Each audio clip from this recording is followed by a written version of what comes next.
আল্লাহর নৈকট্য লাভ করেছিলেন এমন কয়েকজন মহীয়সী নারীদের মধ্যে একজন হলেন হজরত ইব্রাহিম আলাইহিসসালামের স্ত্রী ও হজরত ইসমাইল আলাইহিসসালামের মাতা হজরত হাজরা আলাইহিসসালাম। আল্লাহ তাআলার প্রিয় বান্দী হবার জন্য যে পরিশ্রম করতে হয় এবং কত বলিদান দিতে হয় তার একমাত্র জলজান্ত প্রমাণ আমরা হজরত হাজরা আলাইহিসসালামের জীবন থেকে পাই। আজকে আমরা জানার চেষ্টা করব হজরত হাজরা আলাইহিসসালামের পূর্ণাঙ্গ জীবনী। হজরত বিবি হাজরার জন্ম হয় মিশরের এক ছোট্ট মুসলিম পরিবারে।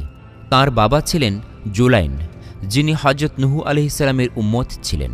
তৎকালীন সময়ে যখন মিশরের পাপাত্তা জালিম বাদশাহ সাদুনের পাপ, ব্যভিচার, জেনা, লুট, হত্যা চলছিল, তখন এক মুসলিম পরিবারে জন্ম নেন হজরত হাজরা আলাইহিসসালাম।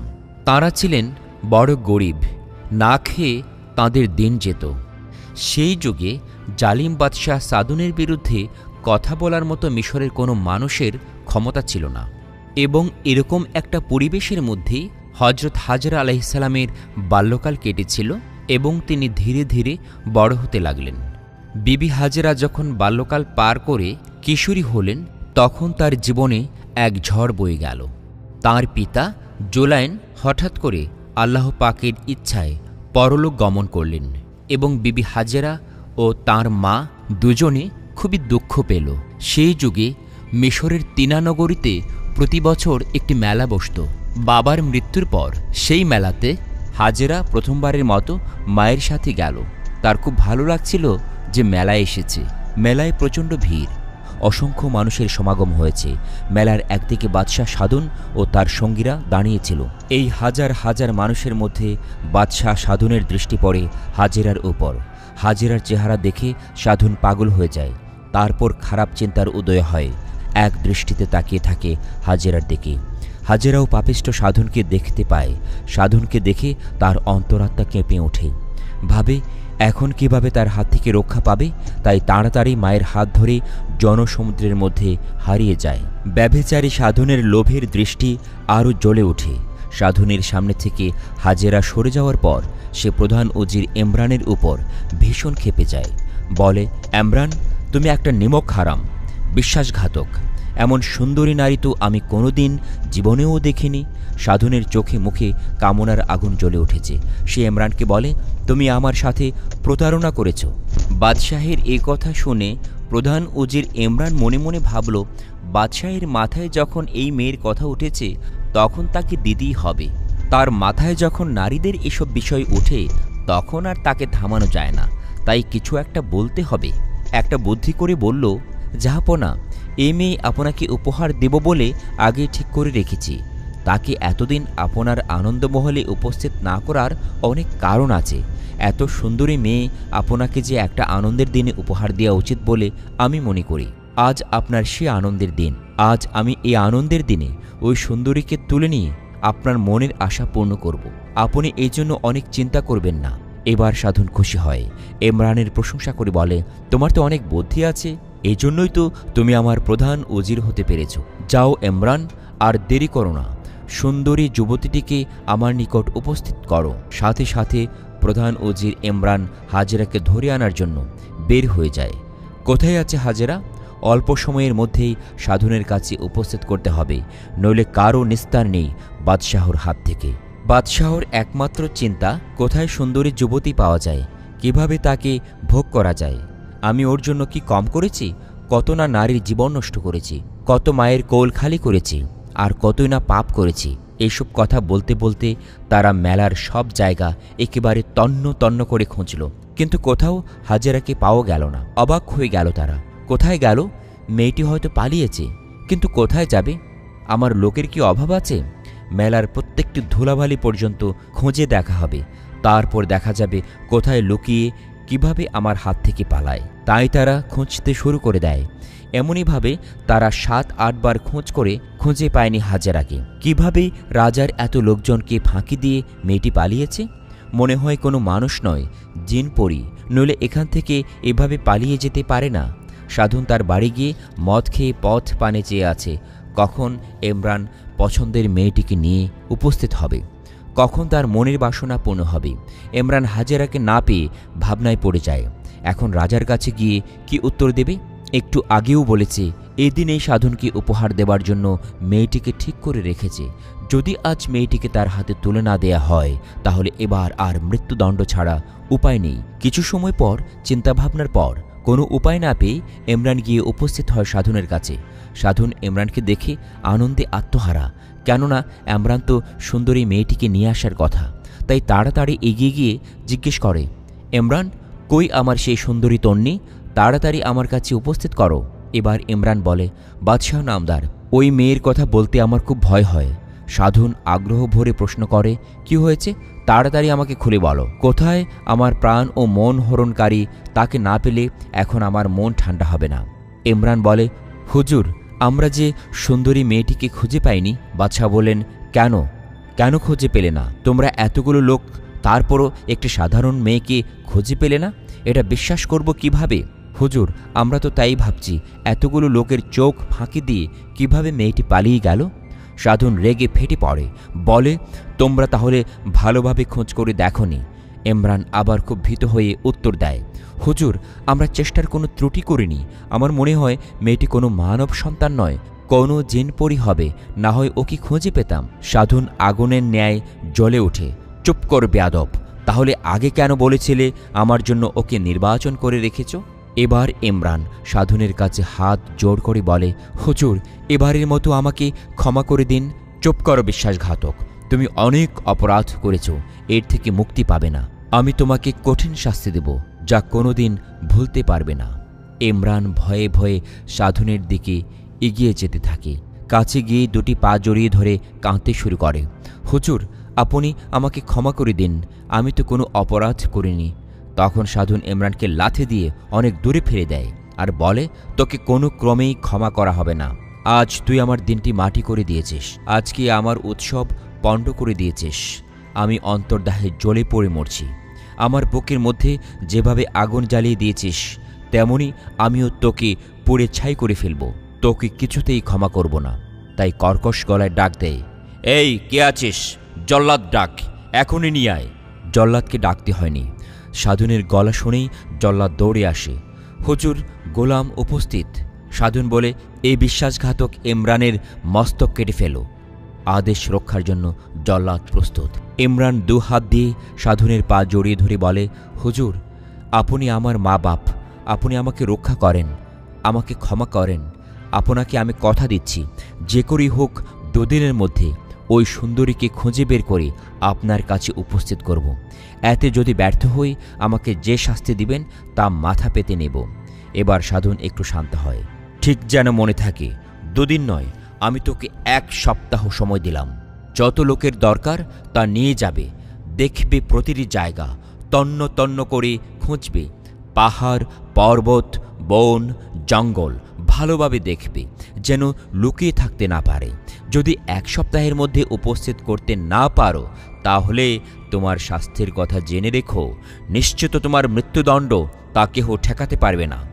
ইমরান এবার বাদশাহকে কুর্নিশ করে হজরত হাজেরার খোঁজে অসংখ্য সৈন্যবাহিনী নিয়ে বের হয়ে যায়। এদিকে হজরত হাজের আলাইহিসসালাম তিনার মেলায় যখন সাধনকে দেখেন, তখনই তার হাবভাব দেখে বুঝতে পারেন যে সাধনের মতলব খারাপ।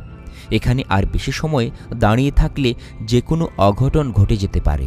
তাই মায়ের হাত ধরে জনতার ভিড়ের মধ্যে সরে যায়, কিন্তু তবুও মনের মধ্যে ভয়, বাদশাহর লোকেরা হয়তো হাজেরাকে ছাড়বে না, যে করেই হোক মেলা থেকে খুঁজে বের করবে। তাই এখান থেকে আর বেশি সময় অবস্থান করা আমাদের মোটেই ঠিক হবে না। হাজেরা ও তার মা মেলার এক পাশ দিয়ে বেরিয়ে বাড়ির উদ্দেশ্যে যাত্রা করে। তারা বন, জঙ্গল, পাহাড়, পর্বতের মধ্যে লুকিয়ে লুকিয়ে বাড়ি যেতে থাকে। সোজা রাস্তা দিয়ে চললে হয়তো বাদশাহ লোকেরা তাদের দেখে ফেলতে পারে। তাই বনের মধ্যে ঘুরে ঘুরে বাড়ি পৌঁছতে তাদের প্রায় রাত শেষ হয়ে যায়। এবার হাজেরা তার মাকে বলে, মা, আমার মনে হয় ঘরে থাকাও নিরাপদ হবে না, কেননা সাধনের মতলব ভালো নয়। সে আমাকে খুঁজে বের করার জন্য হয়তো লোক পাঠাবে। তারা আমাদের বাড়ি এসে হামলা করলে তখন কোথায় যাব? তাই বাড়িতে থাকা কোনো মতেই ঠিক হবে না। তাহলে এখন কোথায় গিয়ে নিজেকে রক্ষা করবি? মা বলল। মায়ের প্রশ্নের উত্তরে হাজেরা বলল, আমিও তো তাই ভাবছি মা। হাজেরার মা বললেন, তাহলে কোনো আত্মীয় স্বজনের বাড়ি গিয়ে লুকিয়ে থাকো। এবার হাজেরা তার মাকে বোঝায়, না মা, তাও সম্ভব না, কেননা সাধনের লোকেরা আমাকে না পেয়ে দেশের প্রতিটি ঘরে খোঁজ করবে, যে করেই হোক আমাকে ওরা খুঁজে বের করবে, তখন করার কিছু থাকবে না। কোনো লোকালয়ে থাকা আমার জন্য নিরাপদ হবে না। আমার জন্য এখন নিরাপদ স্থান হলো কোনো গভীর বনের মধ্যে লুকিয়ে থাকা, তাহলে যদি সাধনের হাত থেকে রক্ষা পাই। হাজেরা বলে, মা, বাড়িঘর ও তোমাকে ছেড়ে চলে যেতে আমার বড় মায়া লাগে। তুমি বাড়িতে একা একা কি করবে? তবুও করার কিছু নেই, আমাকে বাধ্য হয়ে বাড়ি ত্যাগ করে যেতে হবে। তুমি আমাকে খুশি মনে বিদায় দাও, যেন আল্লাহ আমার মান সম্মান রক্ষা করেন। মেয়ের কথা শুনে হাজেরার মা কান্নায় ভেঙে পড়েন। বলেন, তোকে এভাবে গভীর জঙ্গলে ছেড়ে দিয়ে আমি একা বাড়িতে থাকব কি করে?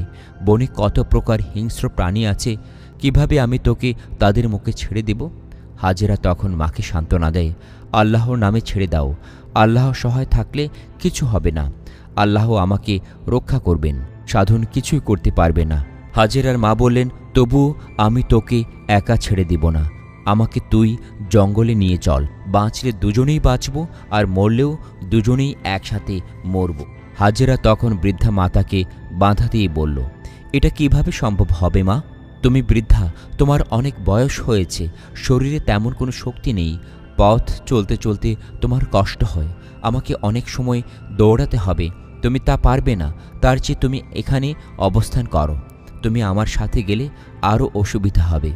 হাজেরার মা বলেন, তবুও তোকে বনের মধ্যে ছেড়ে দিতে আমার ভীষণ ভয় করছে, না জানি কোন সময় কি হয়ে যায়, তোকে ছেড়ে আমি একা একা কি করে থাকব? হাজেরা তার মাকে আবার সান্ত্বনা দিয়ে বলে, মা, চিন্তা করো না, ধৈর্য ধারণ করো, বিপদে ধৈর্যহারা হলে আল্লাহ আমাদের উপর অখুশি হবেন। তুমি আমাকে আল্লাহর নামে ছেড়ে দাও, আল্লাহ আমাকে রক্ষা করবেন। তিনি কোনো বান্দার অমঙ্গল কামনা করেন না। আমি রাতের বেলা গোপনে তোমাকে দেখে যাব, যাতে তুমি আমাকে দেখতে পারো, যাতে আমার জন্য মনে কোনো চিন্তা না আসে, সুখের সাথে এখানে অবস্থান করতে পারো। মা ও মেয়ের মধ্যে কথোপকথনের মধ্যে রাত প্রায় শেষ হয়ে যায়।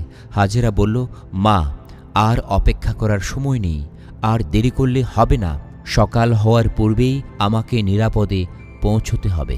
তাই মায়ের কদমবসি নিয়ে হাজেরা বিদায় হয়ে যায়। পথের দিকে এক দৃষ্টিতে চেয়ে থাকে তার বৃদ্ধা মা। আল্লাহর নিকট দুহাত তুলে মোনাজাত করেন, হে আল্লাহ, তোমার দয়ার কোনো শেষ নেই, তুমি দয়া করে হাজেরার মান ইজ্জত রক্ষা করো, আমার সাহায্য চাওয়ার মতো আর কেহ নেই, তুমি ওকে সাধনের কবল থেকে বাঁচাও। এভাবে দোয়া করতে করতে কখন যেন রাত শেষ হয়ে যায়, তা টেরও পায়নি হাজেরার মাতা। হঠাৎ কোনো এক পুরুষ কণ্ঠ শুনতে পেয়ে তার জ্ঞান ফিরে আসে। সাধনের লোকেরা হাজেরার খোঁজে এসে গেছে। হাজেরার মা লোকদের দেখে বুঝতে পারল এরা সাধনের লোক ছাড়া অন্য কেহ নয়। আগত লোকদের থেকে একজন জিজ্ঞেস করে, হে বুড়ি, এটা কি সুন্দরী হাজেরার বাড়ি? এবার বৃদ্ধা কোনো উত্তর দেবার শক্তিও হারিয়ে ফেলে। কয়েকবার ঢুকলে বলল, হ্যাঁ বাবা, এটা হাজেরার বাড়ি, আর আমি তার অভাগী মা। অন্যজন বলল, অভাগী বলো কেন? তুমি তো পরম সৌভাগ্যবান, স্বয়ং বাদশাহর নজরে পড়ে গেছে তোমার কন্যা।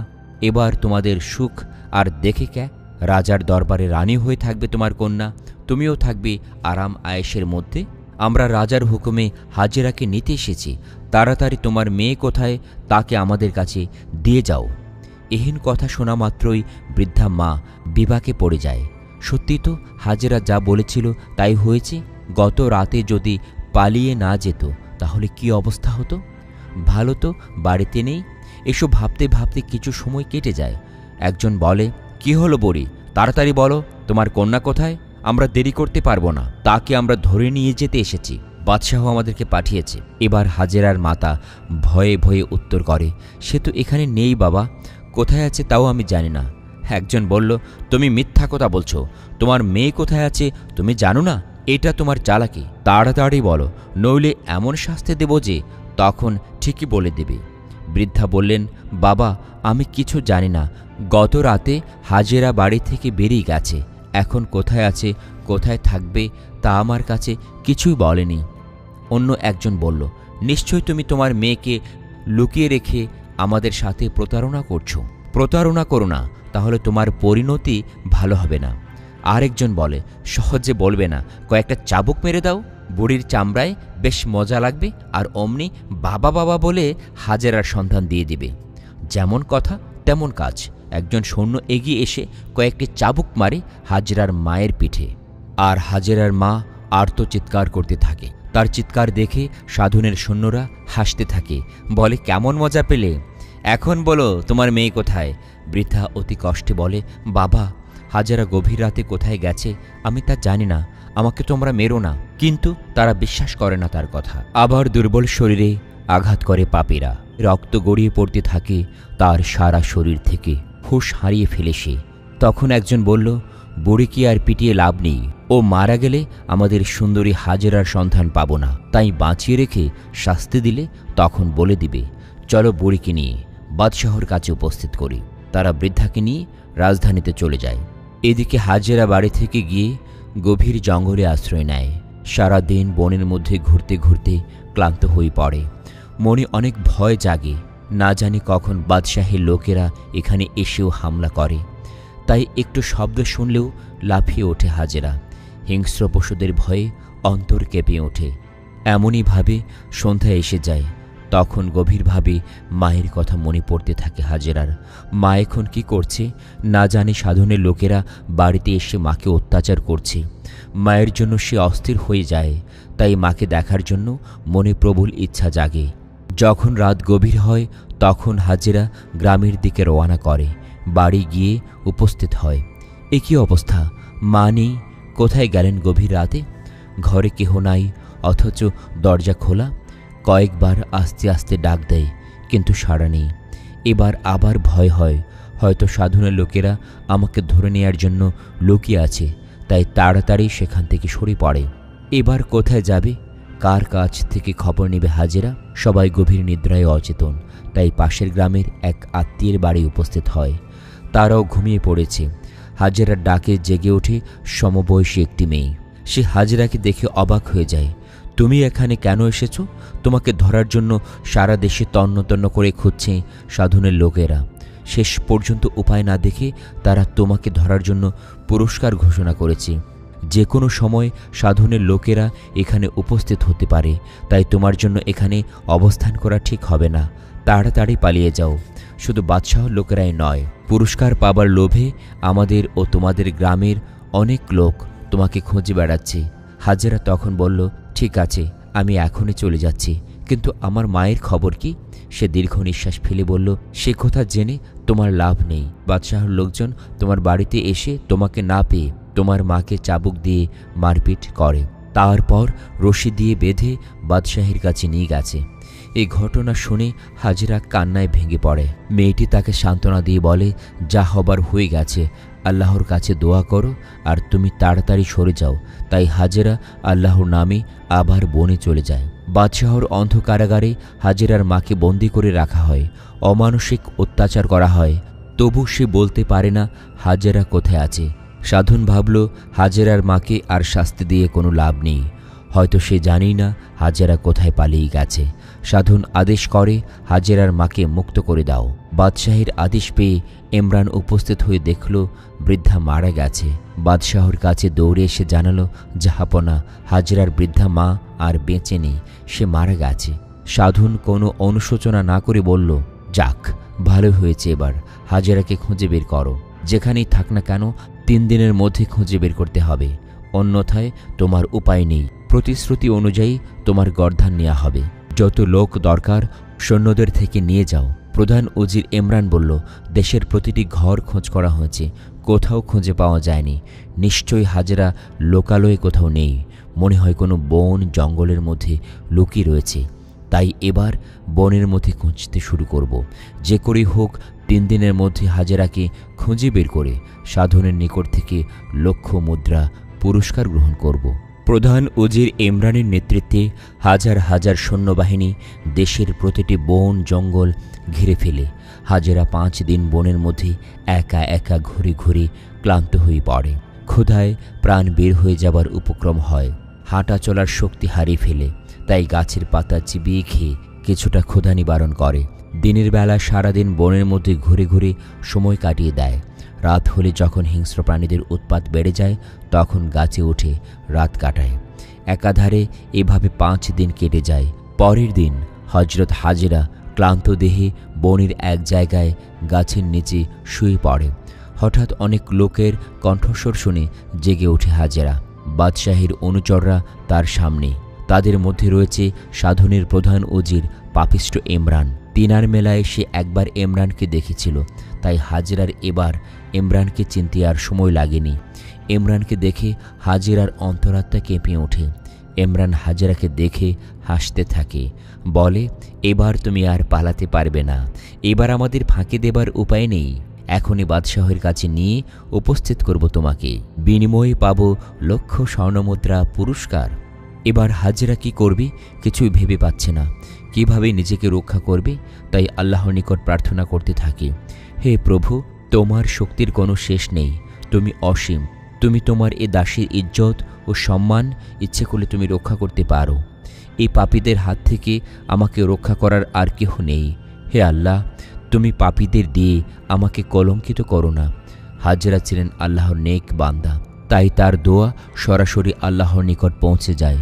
প্রধান উজির হাজেরাকে ধরে আনার জন্য লোকদের নিয়ে সামনে এগিয়ে যায়, কিন্তু হঠাৎ করে তারা মাটির সাথে আটকে যায়। সামনের দিকে একটুও এগোতে পারে না। হাজেরা আস্তে আস্তে উঠে দাঁড়ায়, এগিয়ে চলে সামনের দিকে। কিছু দূরে চলে যাওয়ার পর আবার পাপীরা সামনে এগোনোর শক্তি পেয়ে হাজেরার পেছন পেছন ছুটে চলে। কিছু দূর গিয়ে আবার হাজেরাকে ধরার জন্য সামনে যায়। অমনি হাজেরা অনেক দূরে চলে যায়। তারপর পাপী ইমরানও তার সাথীদের সঙ্গে নিয়ে আসে। এভাবে কয়েকবার তাদের শক্তি রহিত হয়ে যায়, আবার শক্তি ফিরে পায়। এরই মধ্যে হজরত হাজেরা নীল নদীর তীরে এসে উপনীত হয়। পেছনে পাপীদের দল এগিয়ে আসে হাজেরাকে ধরার জন্য। এবার কি করবে ভেবে না পায় হাজেরা। মনে হয় পাপীদের হাত থেকে বাঁচা যাবে না। তাই হাজেরা চিন্তা করে, পাপী সাধনের লোকদের হাতে ধরা দিয়ে জীবনে কালিমা না লিখে নীল নদীতে ডুবে মরাও অনেক ভালো। অনেক চিন্তাভাবনা করার পর ঝাঁপিয়ে পড়ে নদীতে। ইমরান চেয়ে থাকে হাজেরার দিকে, ধরার জন্য সৈন্যদের আদেশ করে নদীতে ঝাঁপ দিতে, কিন্তু কেহ রাজি হয় না। বলে, এই উত্তাল সাগরে ঝাঁপ দিলে আর উঠে আসা যাবে না, তাই ইচ্ছে করে আমাদের প্রাণ দিতে পারি না। ইমরান সৈন্যদের কাপুরুষ ও ভীরু বলে গালি দেয়। সৈন্যরা সবাই চলে যায়, কিন্তু ইমরান নদীর তীরে বসে ভাবতে থাকে, এখন কি করবে, কিভাবে বাদশাহের কাছে উপস্থিত হবে। এমন সময় দেখে জেলেরা হাজেরাকে নিয়ে যাচ্ছে। ইমরান তাড়াতাড়ি জেলেদের কাছে গিয়ে বলে, এই মেয়েটিকে বাদশাহ নিয়ে যেতে আমাকে পাঠিয়েছে, চলো আমরা তাকে বাদশাহের দরবারে নিয়ে যাই। তারপর জেলেরা ও ইমরান মিলে বেহুশ হাজেরাকে নিয়ে উপস্থিত হয় পাপী সম্রাট সাধনের দরবারে। হজরত হাজেরাকে নিয়ে সাধনের খাস মহলে বন্দি করে রাখা হয়। এটা ছিল অতি সুন্দর সাজানো একটি কক্ষ। খাট, পালং, মণিমাণিক্যের আসবাবপত্র দিয়ে পরিপূর্ণ ছিল সম্পূর্ণ কক্ষটি। এই কক্ষে দাস দাসের কোনো অভাব নেই। এখানে হজরত হাজেরাকে নিয়ে আসার কিছু সময় পর তার জ্ঞান ফিরে আসে।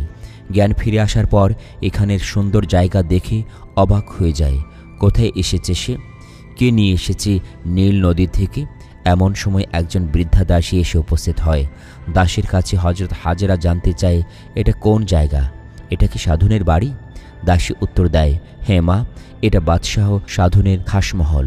তুমি এখানে থাকবে, তোমার জন্যই এই ঘরটিকে সাজানো হয়েছে। আমরা তোমার সেবা করব আর তুমি রানী হয়ে থাকবে। তখন হাজেরা বলে, দাসী, তুমি তো সব কিছু জানো, আমাকে এখানে কেন নিয়ে আসা হয়েছে? নারী হয়ে তুমি আমার নারীত্ব রক্ষার জন্য একটু উপকার করো, আমাকে এই বিপদ থেকে উদ্ধার করো। তখন দাসী বলে, মা, কোনো উপায় নেই, তাহলে বাদশাহ আমাদের জীবিত রাখবে না। বাদশাহ তোমাকে পছন্দ করে, তাই তার আদেশে তোমাকে এখানে নিয়ে আসা হয়েছে। হাজেরা বলেন, বিপদ থেকে বাঁচাতে না পারো, মেরে ফেলতে তো পারো, আমাকে মেরে ফেলো, তথাপিও আমার সতীত্বটুকু রক্ষা পাবে। দাসী বলে, না মা, এমন কথা বলো না, এটা শুধু অসম্ভব কল্পনা। তোমাকে রক্ষা করার জন্য বাদশাহের অনেক লোক পাহারা দিচ্ছে। তোমার কিছু একটা হয়ে গেলে তাদের আর রক্ষা নেই, তাই তারা সব সময় তোমার প্রতি কড়া দৃষ্টি রাখেন। থালায় নানা প্রকার খাদ্য এনে হাজেরাকে অনুরোধ করে ভক্ষণ করার জন্য, কিন্তু সে কিছুতেই রাজি হয় না। বলে, আমি এসব স্পর্শও করব না।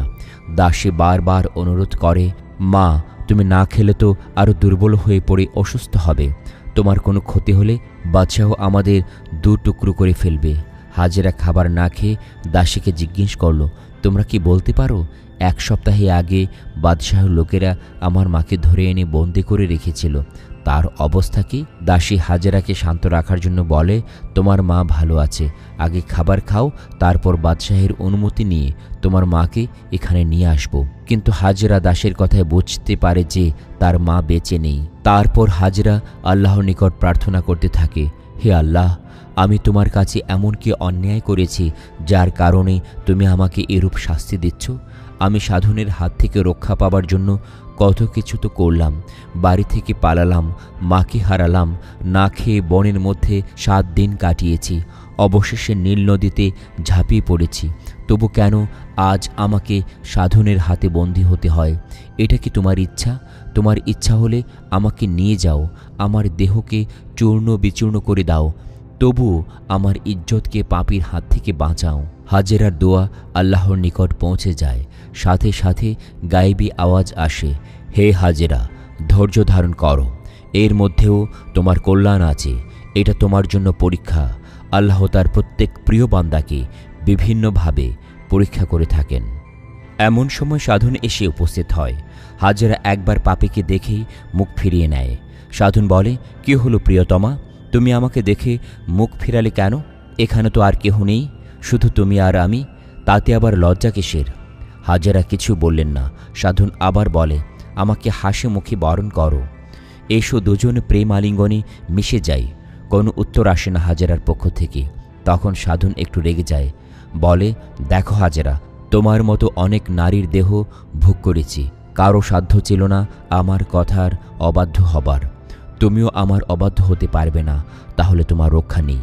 তোমাকে আমি ভালোবাসি, আমি সকলকে কামনা নিয়ে ভোগ করেছি, কিন্তু তোমাকে দেখার পর তোমার প্রতি মায়া জন্মেছে, সৃষ্টি হয়েছে ভালোবাসা, তাই তোমাকে ভালোবাসা দিয়ে রানী হিসাবে রাখতে চাই। হাজেরা দেখলেন এখান থেকে পালানোর বা অবাধ্য হওয়ার কোনো উপায় নেই, তাই অনেক চিন্তা করে বললেন, ঠিক আছে, আপনি কেন এত অধৈর্য হচ্ছেন? আপনি যখন আমাকে চাচ্ছেন অবশ্যই পাবেন।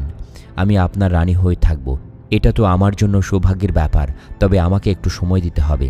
এবার বাদশাহ থেমে যায়, বলে, ঠিক আছে, তুমি চিন্তা ভাবনা করে মন ঠিক করো। সাধন তখনকার মতো কক্ষ ত্যাগ করে চলে যায়। কয়েকদিন পর বাদশাহ সাধন আবার আসে, এসে বলে, কি হে সুন্দরী, তোমার কি সিদ্ধান্ত? আমাকে জানাও, আমি যে আর ধৈর্য ধরে থাকতে পারছি না। তখন হজরত হাজেরা বলেন, আমাকে আরও কিছুদিন সময় দিতে হবে। বাদশাহ সাধন বলে, তুমি কি আমার সাথে চালাকি করছো? সাবধান, কোনো ভুল করো না, তুমি আমার হাত থেকে কিছুতেই রেহাই পাবে না। তোমাকে আমি আর 3 দিন সময় দিচ্ছি, এরপর রাজি না হলে তোমাকে জোর করে আমি ভোগ করব। এই কথা বলে সাধন কক্ষ ত্যাগ করল। এরপর বিবি হাজেরা কেঁদে কেঁদে আল্লাহর কাছে দোয়া করলেন, হে আল্লাহ, আমার দেহ, মন, মান, ইজ্জত তোমার হাতেই সুপর্দ করলাম, তুমি আমাকে হেফাজত করো। 3 দিন পর বাদশাহ সাধন আবার আসে মদ পান করে। সে হাজেরাকে ধরার চেষ্টা করে। হাজেরা তখন চিৎকার দিয়ে বলে ওঠেন, হে আল্লাহ, আমাকে তুমি রক্ষা করো। এই বলে বিবি হাজেরা ঘরের এক পাশে ঝাঁপিয়ে সরে গেলেন। অল্পের জন্য বাদশাহ সাধন তাকে ধরতে পারল না। এর মধ্যে বাদশাহ সাধনের 2 চোখের মধ্যে ভীষণ জ্বালা পোড়া শুরু হয়ে গেল, এমনকি অল্প সময়ের মধ্যে সে অন্ধ হয়ে গেল। তার চিৎকার শুনে তাকে ধরাধরি করে সবাই প্রধান বেগমের কক্ষে নিয়ে গেল, কিন্তু কোনো লাভ হয়নি। তার 2 চক্ষু একেবারেই অন্ধ হয়ে গেল। ফলে বিবি হাজেরা তার হাত থেকে আপাত সময়ের জন্য রক্ষা পেয়ে গেলেন। কিছুদিন অতিবাহিত হওয়ার পর বাদশাহ সাধন হজরত হাজেরার কাছে আবার আসলো। এসে কাকুতি মিনতি করে বলে, হে পুণ্যবতী রমণী, তোমার সাথে আমি যে আচরণ করছি এর জন্য তুমি আমাকে ক্ষমা করে দাও এবং আমার জন্য আল্লাহর কাছে দোয়া করো, তিনি যেন আমার চোখের আলো ফিরিয়ে দেন। বাদশাহ এভাবে বারবার কান্নাকাটি করে বলায় বিবি হাজেরা আল্লাহর কাছে দোয়া করলেন। ফলে বাদশাহর একটি চক্ষু ভালো হয়ে গেল। ভালো হয়ে যাওয়ার পর বাদশাহ বিবি হাজেরার প্রতি আর অসৎ উদ্দেশ্যে আসেনি। সে তার প্রধান উজির ইমরানকে বলে, তুমি নিত্য নতুন সুন্দরীকে প্রতিদিন আমার নিকট হাজির করবে আর বিবাহিতা নারীদের স্বামীকে হত্যা করে তাদেরকে আমার কাছে নিয়ে আসবে। ঠিক এমনই সময় হজরত ইব্রাহিম আলাইসাল্লাম তার স্ত্রী সারা আলাইসাল্লামকে নিয়ে মিশরের পাশ দিয়ে যাচ্ছিলেন। তিনি যখন তার স্ত্রী সারা আলাইসাল্লামকে নিয়ে যাচ্ছিলেন তখন তিনি চিন্তিত ছিলেন, কারণ বাদশাহ সাদুনের লোকজন যদি তাকে দেখতে পারে তাহলে ভয়ঙ্কর বিপদের আশঙ্কা আছে। অবশেষে একটি সিন্দুকের ভিতর বিবি সারা আলাইসাল্লামকে ঢুকিয়ে এই সিন্দুকটিকে একটি উটের পিঠে রেখে তিনি পথ চলতে শুরু করলেন। এরপর বাদশাহর প্রহরীরা হজরত ইব্রাহিম আলাইসাল্লামকে থামালো, বলল, উটের পিঠে এই সিন্দুকে কি আছে, আমাদেরকে দেখাও। হজরত ইব্রাহিম আলাইসাল্লাম বললেন, সিন্দুকটি খুলতে আমার যথেষ্ট অসুবিধা আছে, বরং তোমরা সিন্দুকের ওজন নিয়ে নাও, সিন্দুকের ওজন অনুসারে আমি তোমাদেরকে অর্থকড়ি দিয়ে দেব। কিন্তু এই প্রস্তাবে প্রহরীরা রাজি হল না। তারা কথা কাটাকাটি করে নিজেরাই সিন্দুক খুলে ফেলল। অবাক হয়ে গেল, এর ভিতরে হজরত সারা আলাইসাল্লামকে তারা পেয়ে গেল। হজরত ইব্রাহিম আলাইসাল্লাম আল্লাহর কাছে দোয়া করলেন, হে আল্লাহ, তুমি আমার স্ত্রীর মান ইজ্জত হেফাজত করো আর বাদশাহ সাদুনকে তুমি হেফাজত করো। অতঃপর প্রহরীগণ হজরত ইব্রাহিম আলাইসাল্লাম এবং তার স্ত্রী সারা আলাইসাল্লামকে নিয়ে বাদশাহের দরবারে হাজির হল। বাদশাহ সাদুন হজরত ইব্রাহিম আলাইসাল্লামকে জিজ্ঞেস করল, এই সুন্দরী তোমার কি হয়? ইব্রাহিম আলাইসাল্লাম তখন বললেন, সে আমার ছোট বোন, কারণ স্বামী পরিচয় দিলেই তাকে হত্যা করা হতো, তাই তাওরিয়া করে তাকে বোন বললেন। বাদশাহ সাদুন বলল, ঠিক আছে, তোমার বোনকে আমার হাতে সুপর্দ করো। ইব্রাহিম আলাইসাল্লাম বললেন, সে সাবালিকা মেয়ে, তার নিজের সিদ্ধান্ত নিজেই নিতে পারে, সুতরাং তার কাছে জিজ্ঞেস করুন। তখন বাদশাহ সাদুন তার প্রহরীদেরকে বলল, এই পুরুষটাকে কারাগারে নিক্ষেপ করো এবং এই মহিলাটাকে আমার প্রমোদ কক্ষে নিয়ে যাও। নির্দেশ মোতাবেক হজরত সারা আলাইসাল্লামকে বাদশাহ সাদুনের প্রমোদ কক্ষে নিয়ে যাওয়া হলো। কিছুক্ষণ পর প্রমোদ কক্ষে বাদশাহ গেল। সারা আলাইসাল্লামকে বলল, হে পরমা সুন্দরী, তুমি কি আমার প্রস্তাবে রাজি আছো? তখন বিবি সারা আলাইহিসসালাম এক মনে আল্লাহর কাছে দোয়া করতে লাগলেন, তুমি আমার কথার উত্তর দাও বা না দাও তাতে আমার কিছু যায় আসে না, আমি তোমাকে ভোগ করেই ছাড়ব। এইবার বিবি সারা আলাইহিসসালাম বললেন, তুমি কার সাথে কি বলছো? তোমার কি আল্লাহর ভয় নেই? বাদশাহ তখন অট্টহাসি বলল, আমি কাউকে ভয় করি না। এই বলে সে সারা আলাইহিসসালামকে ধরতে চাইল, কিন্তু একে বাদশাহ সাদুন এগোতে পারছে না, তার পা দুটো যেন মাটির সাথে লেগে আছে। তখন বাদশাহ চিৎকার দিয়ে বলল, তুমি আমাকে জাদু করেছ, তোমার চালাকির ফল আমি দেখাচ্ছি। এই বলে তার সমস্ত শক্তি দিয়ে হজরত সাল্লাহ আলাইসাল্লামের উপর ঝাঁপিয়ে পড়ে কামবাসনা চরিতার্থ করার চেষ্টা করল, কিন্তু সে উপর হয়ে পড়ে গেল, তার কপাল ফেটে গেল এবং তার ভালো চোখটির দৃষ্টি হারিয়ে পুনরায় সে অন্ধ হয়ে গেল। এবার বাদশাহ বলে উঠল, তুমি আমার চোখের উপর জাদু করেছ, তুমি আমার কারাগারে বন্দী, আজ হোক কাল হোক তুমি আমার হাতে ধরা পড়বেই। তখন সারা আলাইহিসসালাম বললেন, আমি জাদুকারিনী নই, আমি নবী হজরত ইব্রাহিম আলাইহিসসালামের স্ত্রী। তুমি আল্লাহর নবীকে কারাগারে বন্দী করে তার সাথে খারাপ আচরণ করেছ, তোমাকে কঠোর শাস্তি ভোগ করতেই হবে। যদি বাঁচতে চাও তাহলে আল্লাহর নবীকে মুক্ত করে দাও, তাঁর কাছে ক্ষমা চাও। এই কথা শুনে বাদশাহ সাদুনের মনে মোচড় দিয়ে উঠল, তার মনে পরিবর্তন আসলো। এরপর বাদশাহ সাদুন হজরত ইব্রাহিম আলাইহিসসালাম এবং তার স্ত্রী সারা আলাইহিসসালামকে মুক্ত করে দিল। হজরত ইব্রাহিম আলাইহিসসালাম মুক্তি পেয়ে বাদশাহ সাদুনকে জিজ্ঞেস করলেন, হে বাদশাহ, তোমার এই অবস্থা কেন? বাদশাহ সাদুন তখন কান্না বিচরিত কণ্ঠে বলল, আমি না বুঝে আপনাদের সাথে অনেক খারাপ আচরণ করেছি, আপনারা আমাকে ক্ষমা করে দিন। আমি সারাটি জীবন অন্যায় করেছি, তাই আল্লাহর কাছে ক্ষমা চাইতেও আমার সাহস হয় না। আমি কিভাবে মুক্তি পেতে পারি? আপনি তো আল্লাহর নবী, দয়া করে আল্লাহর কাছে আমার জন্য একটু দোয়া করুন, আল্লাহ তাআলা যেন আমাকে ক্ষমা করে দেন। তখন ইব্রাহিম আলাইহিসসালাম বললেন, তুমি তওবা করে আল্লাহর নিকট ক্ষমা চাও, তওবা করে পবিত্র মনে আল্লাহর কাছে ক্ষমা চাইলে নিশ্চয়ই আল্লাহ তাআলা ক্ষমা করে দেবেন। এই কথা শুনে বাদশাহ সাদুন আজীবনের জন্য তার কামনা বাসনা এসব ইচ্ছা ত্যাগ করে আল্লাহর কাছে ক্ষমা চাইল এবং তার চোখ বেয়ে অশ্রুধারা প্রবাহিত হতে লাগল।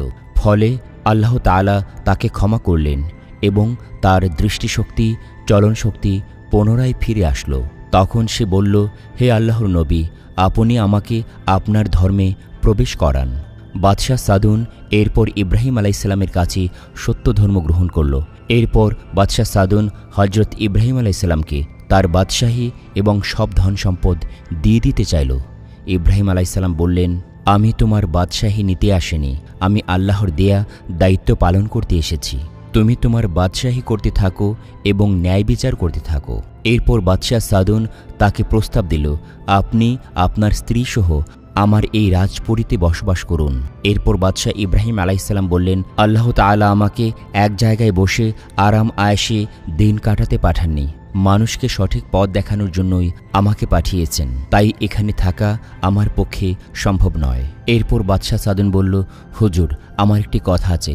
আমি মিশরের হাজেরা নামে একটি মেয়েকে তার রূপে পাগল হয়ে ধরে এনে আমার কারাগারে নিক্ষেপ করে রেখেছিলাম। আমি তাকে ভোগ করতে যেয়ে আমার দৃষ্টিশক্তি হারিয়ে ফেলি। আমি অসংখ্য নারী দেখেছি, কিন্তু মাত্র দুজন সতী নারী আমাকে মুগ্ধ করেছে। একজন আপনার স্ত্রী বিবি সারা এবং অপরজন বিবি হাজেরা।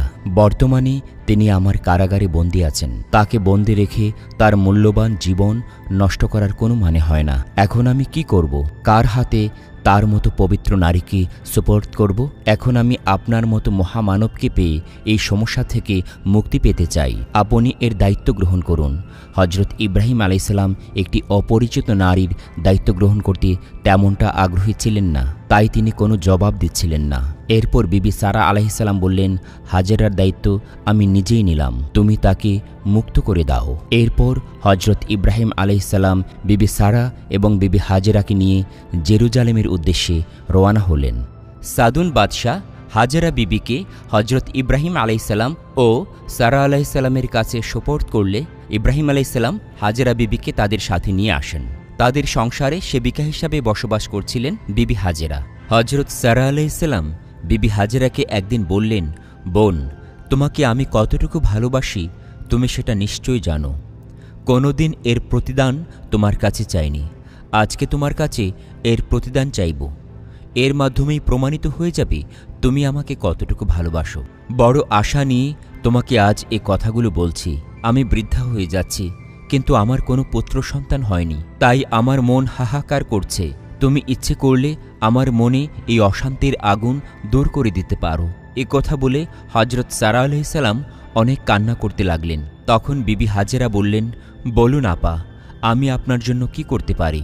বিবি সারা আলাইহিসসালাম তখন বললেন, একজন সন্তানের অভাবে নবীর বংশ বিলীন হয়ে যাবে, এটা আমি মেনে নিতে পারছি না। তাই তোমার কাছে আমার অনুরোধ, আমার স্বামী হজরত ইব্রাহিম আলাইহিসসালামকে বিয়ে করে তুমি আমার এই যন্ত্রণা দূর করো। তোমার গর্ভে কোনো সন্তান হলে আমি নিজ পুত্রের মতো তার লালন পালন করব। বিবি সারা আলাইহিসসালামের এই প্রস্তাব শুনে বিবি হাজেরা চমকে উঠলেন। কি বলছেন আপা? এটা তো কোনোদিন স্বপ্নেও আমি ভাবিনি। কেন আপনি এই প্রস্তাবটা আমাকে দিলেন? আপনি কি আমাকে পরীক্ষা করছেন? আমার বিয়ে না হলেও আমি বুঝতে পারি নারীর কাছে স্বামী সবচেয়ে প্রিয় ধন। স্বামীকে সবাই চায় একান্ত নিজের কাছে রাখতে এবং একাই ভোগ করতে। এখানে অংশীদারির স্থান নেই, এই অমূল্য কথাটি আমি বুঝি। সুতরাং কোনোভাবে আমার পক্ষে হজরত ইব্রাহিম আলাইহিসসালামকে বিয়ে করা সম্ভব নয়। আপনার কাছে আমি জোর মিনতি করি, এই প্রস্তাব কখনো আমাকে আর দেবেন না। তাছাড়া আমি যদি আপনার সতীন হয়ে যাই, আপনার আর আমার মধ্যে এই সুসম্পর্ক কখনো থাকবে না। এর চেয়ে বরং আপনাকে প্রস্তাব করছি, নবীকে যদি অন্য কোনো পাত্রীকে বিবাহ করাই তবে সেটা উত্তম হতে পারে। তখন বিবি সারা আলাইহিসসালাম বললেন, তুমি আমার ছোট বোন, এখন যেরকম আছো তখনও তুমি এরকমই থাকবে। বরং আমার স্বামীর পত্নী হিসাবে আমার স্নেহ মমতা তোমার প্রতি আমার আরও বেড়ে যাবে। তাছাড়া নবীর যোগ্য পাত্রী সব জায়গায় সবসময় পাওয়া যায় না। এতটুকু বলার পরও তুমি যদি আমার কথা না শোনো, তাহলে মনে করব এতদিন ধরে যাকে ভালোবেসেছি আসলে সে আমার সে ভালোবাসা রাখতে পারেনি। আমার প্রতি তার মায়া ভালোবাসা ছিল না, সেটা প্রতারণা ছিল। এভাবেই হজরত সারা আলাইহিসসালাম বিবি হাজেরাকে বোঝানোর চেষ্টা করলেন এবং পরবর্তীতে রাতের বেলা হজরত ইব্রাহিম আলাইহিসসালামকে সবকিছু খুলে বললেন, প্রিয় স্বামী, আমি আপনার সাথে দীর্ঘদিন ধরে আছি। একটা পর্যায়ে আমি আজ বৃদ্ধা হয়ে গেছি, আমার কোনো পুত্র সন্তান হয়নি। আপনাকে আজ আমি কিছু বলতে চাচ্ছি। আমার জীবনে অনেক বড় একটা দুঃখ, আপনাকে আমি বাবা ডাকটি শোনাতে পারিনি। গুণবতী হাজেরাকে আপনি বিবাহ করুন। আল্লাহ চাহেন তো হাজেরার মাধ্যমেই আপনার বংশধারা রক্ষা হবে। দয়া করে আপনি রাজি হয়ে যান। তখন হজরত ইব্রাহিম আলাইহিসসালাম বললেন, এই বৃদ্ধ বয়সে বিয়ে করে কোনো লাভ নেই। আল্লাহ তাআলা যেটা সিদ্ধান্ত নিয়েছেন সেটাই ভালো হবে মনে করি, এতে আমি অসন্তুষ্ট নই। এরপরে বিবি সারা আলাইহিসসালাম বারবার হজরত ইব্রাহিম আলাইহিসসালামকে অনুরোধ করতে লাগলেন। একটা পর্যায়ে হজরত ইব্রাহিম আলাইহিসসালাম বললেন, হ্যাঁ বিবি, তুমি আমাকে বারবার বলছো, যাও, তোমাকে আমি কথা দিলাম, যদি হাজেরা রাজি হয়ে থাকে তাহলে আমি তাকে বিবাহ করব। এই কথা শুনে সারা আলাইহিসসালাম অনেক খুশি হলেন। তারপর এই খবরটি বিবি হাজেরাকে যেয়ে বললেন। তখন হাজেরা আলাইহাসসালাম চিন্তা করতে লাগলেন, ইব্রাহিম আলাইহিসসালাম একজন নবী হয়ে আমার মতো সাধারণ একজন নারীকে বিবাহ করতে রাজি হয়েছেন, এটা তো আমার জন্য অনেক বড় সৌভাগ্যের বিষয়। তাই হাজেরা আলাইহাসসালাম বললেন, তিনি যদি রাজি থাকেন তাহলে আমিও রাজি আছি। এই কথা শুনে হজরত সারা আলাইহিসসালাম খুশি হয়ে হজরত হাজেরা আলাইহিসসালামকে কপালে চুমু দিলেন। এরপর বললেন, প্রিয় বোনটি আমার, তোমাকে যেন আল্লাহ তাআলা এমন সন্তান দান করেন যার কীর্তি সারা দুনিয়ায় ছড়িয়ে পড়ে, এবং নবী হজরত ইব্রাহিম আলাইহিসসালামের নাম যেন গোটা বিশ্বে অক্ষয় হয়ে থাকে। আল্লাহ তাআলা হজরত সারা আলাইহিসসালামের এই দোয়া কবুল করে নিলেন। ফলে পৃথিবীর সকল ধর্মে হজরত ইব্রাহিম আলাইহিসসালামকে অত্যন্ত সম্মানের চোখে দেখা হয়। অতঃপর হজরত সারা আলাইহিসসালাম হজরত হাজেরা আলাইহিসসালাম ও হজরত ইব্রাহিম আলাইহিসসালামের মধ্যে বিবাহ সম্পন্ন করিয়ে দিলেন। বিবাহের কিছুদিন অতিবাহিত হওয়ার পর বিবি হাজেরা আলাইহিসসালাম গর্ভবতী হলেন। অতঃপর সুন্দর চাঁদের মতো একটি পুত্র সন্তান প্রসব করলেন। নবী ইব্রাহিম আলাইহিসসালাম আনন্দে আল্লাহ তাআলার দরবারে শুকরিয়া আদায় করলেন এবং পুত্রের নাম রাখলেন ইসমাইল আলাইহিসসালাম। কিন্তু এদিকে বিবি সারা আলাইহিসসালাম যেন কিছুটা মর্মাহত হলেন। যে সারাহ ছিলেন সদা হাস্যময়ী, তার মুখ যেন মলিন হয়ে গেল। তার এই অবস্থা দেখে হজরত ইব্রাহিম আলাইহিসসালাম অত্যন্ত দুঃখিত হয়ে গেলেন। অতঃপর হজরত সারা আলাইহিসসালাম বারবার হাজেরা আলাইহিসসালামের বিভিন্ন দোষ ত্রুটি বের করার চেষ্টা করতে লাগলেন। এভাবেই সংসারে একটা অশান্তি আসছিল। এদিকে হাজেরা আলাইহিসসালাম কোনোভাবেই বুঝতে পারলেন না কী করলে বা কিভাবে হজরত সারা আলাইহিসসালামের মন জোগাবেন, তার মনে শান্তি আসবে। তাই তিনি দিন রাত কান্না করে কাটাতেন। যে ভয় তিনি বিয়ের আগে করেছিলেন সেটা আজকে বাস্তবে হয়ে গেল। অতঃপর বিবি সারা আলাইহিসসালাম হজরত হাজেরা আলাইহিসসালামের নাক কান ছিদ্র করে দিলেন। হাজেরা আলাইহিসসালাম ধৈর্যের বাঁধ ভেঙে গেল। তিনি প্রাণ বিসর্জন দিবেন নাকি সংসার ছেড়ে কোথাও পালিয়ে যাবেন, কোনো কিছু বুঝে উঠতে পারছিলেন না। অতঃপর হাজেরা আলাইহিসসালাম রাতের বেলা স্বপ্নে দেখলেন কে যেন বলছে, হে হাজেরা, ধৈর্য ধরো, অচিরেই তোমার জন্য সৌভাগ্য আসছে। তোমার সন্তান মহাপুরুষ, এই পৃথিবীতে তোমার মুখ এই সন্তানের মাধ্যমে উজ্জ্বল হবে। এই স্বপ্ন দেখে বিবি হাজেরার মন কিছুটা শান্ত হল। এদিকে জিব্রাইল আলাইহিসসালাম আগমন করলেন। হজরত ইব্রাহিম আলাইহিসসালামকে বললেন, আপনি হাজেরার নাক কান ছিদ্রে অলঙ্কার পরিয়ে দিন। অতঃপর ইব্রাহিম আলাইহিসসালাম হাজেরার নাক এবং কানে অলঙ্কার পরিয়ে দিলেন। অলঙ্কার পরার সাথে সাথে হাজেরা আলাইহিসসালামের সৌন্দর্য যেন আরও বেড়ে গেল। বলা হয়ে থাকে, এভাবেই মহিলাদের নাকে কানে ছিদ্র করে অলঙ্কার পরার সূত্রপাত হয়েছিল। তবে এই মতামতটি নিতান্তই দুর্বল, এর সপক্ষে শক্তপোক্ত কোনো যুক্তি নেই।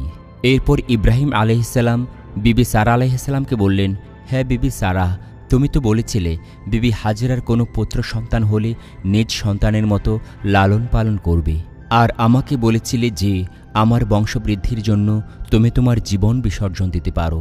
তাহলে তোমার সেই প্রতিজ্ঞা আজ কোথায়? তুমি এতটা বিষণ্ণ কেন আজ?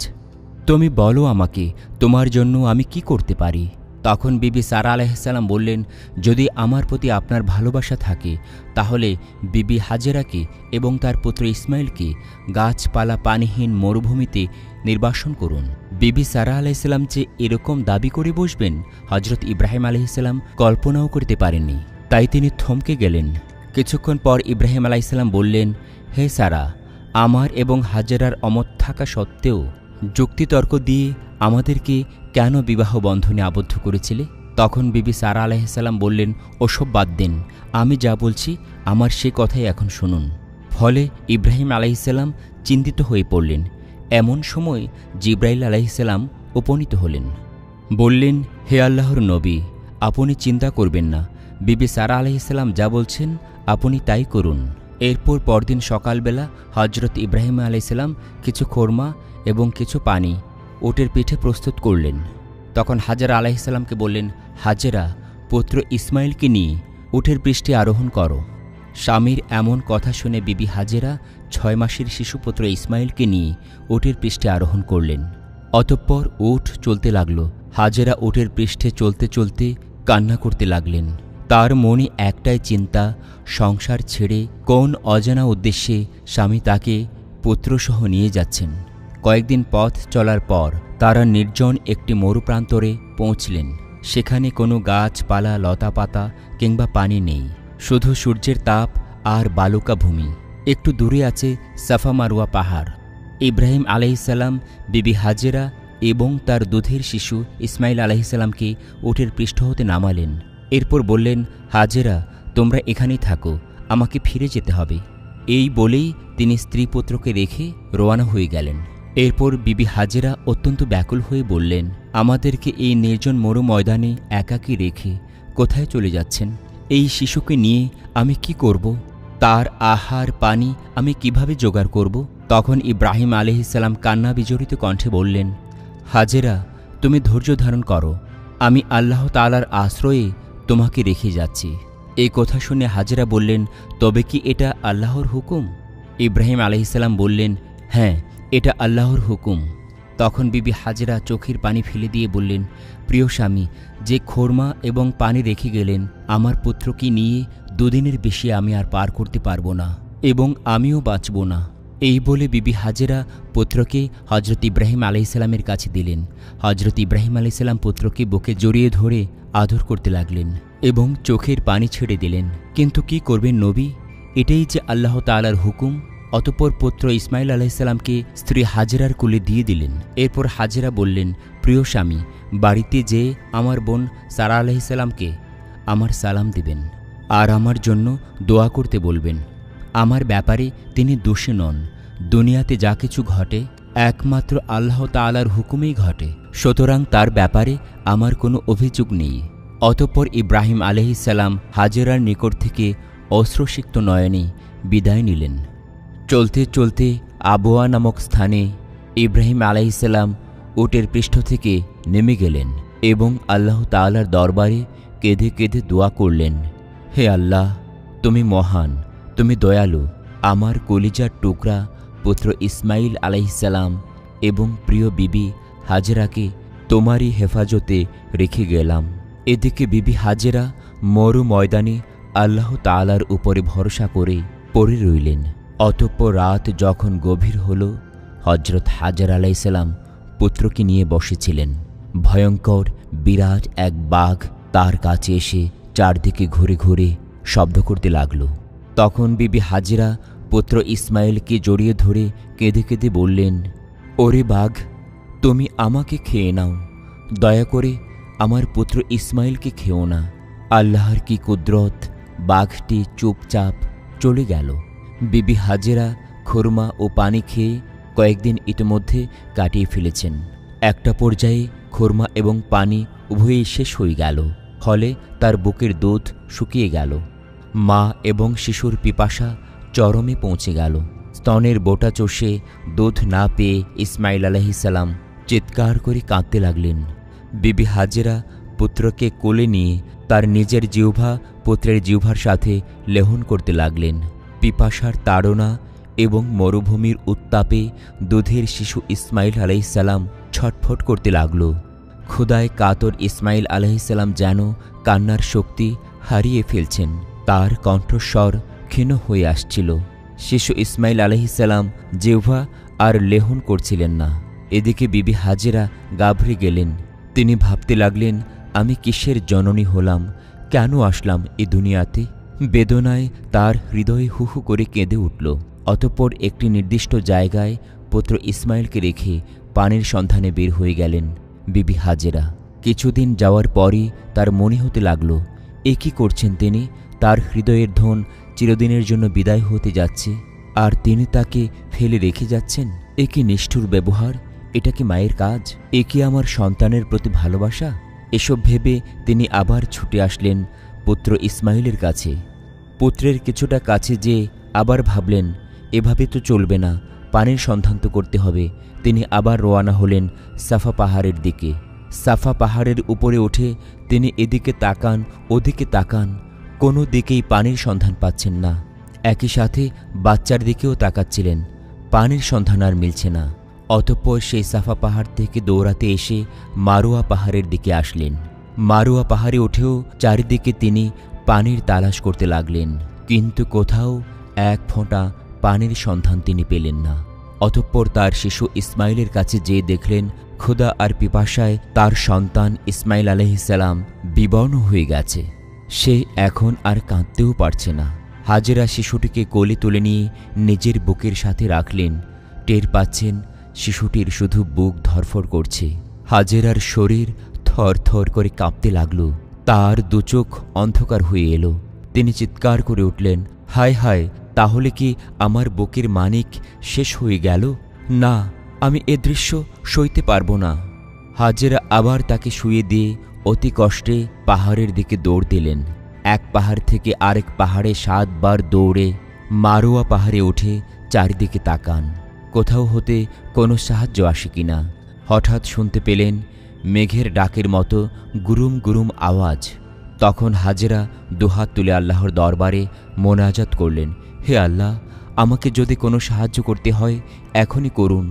আমার কলিজার টুকরো সন্তান যদি মারা যায় তবে আমার সাহায্যের কি দরকার। হাজেরা সন্তানের মায়ায় উন্মাদের মতো চিৎকার করে কান্নাকাটি শুরু করেছেন। শুকনো গলায় কাঁদতেও পারছিলেন না। বিবি হাজেরার এরকম করুণ দৃশ্য দেখে মহান আল্লাহ তাআলা জিব্রাইল আলাইহিসসালামকে বললেন, হে জিব্রাইল, এমন করুণ দৃশ্য আর দেখতে চাই না। মা তার সন্তানের জন্য এভাবে দৌড়াচ্ছে। আমার রহমতের সাগরে উত্তাল ঢেউ উঠেছে। যাও, তুমি ইসমাইলের পায়ের আঘাতের জায়গায় পানি তুলে দাও।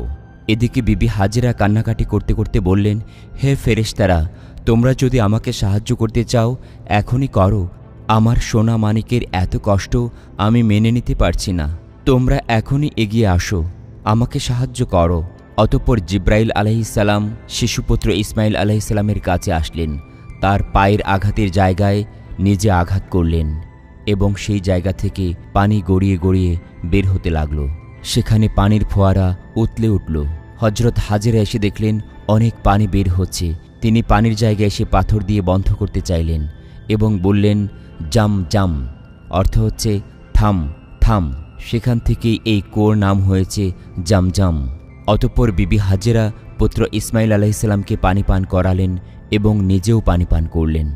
এরপর জিব্রাইল আলাইহিসসালাম কিছু খেজুর বিবি হাজেরার কাছে দিয়ে বললেন, এগুলো খান আর এর বীজ এখানে ফেলে দিন। বিবি হাজেরা তাই করলেন এবং সেখানে খেজুর গাছ হয়ে গেল, এমনকি তাড়াতাড়ি খুরমাও হয়ে গেল। এরপর জিব্রাইল আলাইহিসসালাম বিবি হাজেরাকে বললেন, আপনি কোনো চিন্তা করবেন না, এখানে খানায় কাবা রয়েছে। এই ছেলে তার পিতার সাথে মিলে এই ঘরের মেরামত করবে। এই ভয়াবহ নির্জন মরুভূমি আবাদ হবে। অতঃপর একটি মরু কাফেলা পানির সন্ধান পেয়ে এখানে আগমন করল এবং বিবি হাজেরার অনুমতি নিয়ে তারা প্রাণ ভরে পানি পান করল। কাফেলা দল চিন্তা করতে লাগল, এই বিশাল মরুভূমিতে একটি কিশোর বালককে নিয়ে এই মহিলাটি এখানে একা কী করছে। অতঃপর কাফেলার প্রধান বিবি হাজেরার কাছে যেয়ে জিজ্ঞেস করল। তখন হাজেরা বিস্তারিত ঘটনা তাদেরকে জানিয়ে দিলেন।